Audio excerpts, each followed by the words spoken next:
Prime Minister Narendra Modi has said that it pains his heart when there are attempts to spread violence in society. He was speaking at the Christmas celebrations hosted by the Catholic Bishops' Conference of India, or the CBCI, in New Delhi on Monday evening. External Affairs Minister Dr. S. Shankar to be on a 6-day visit to the United States beginning from today.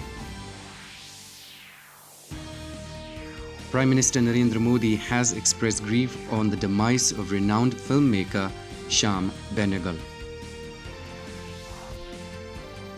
Union Minister Amit Shah has stressed the need to develop an intelligence coordination strategy with friendly nations to detect anti-India outfits and networks. The National Consumer Day is being celebrated today. It is celebrated on the 24th of December to highlight the significance of the consumer movement in the country.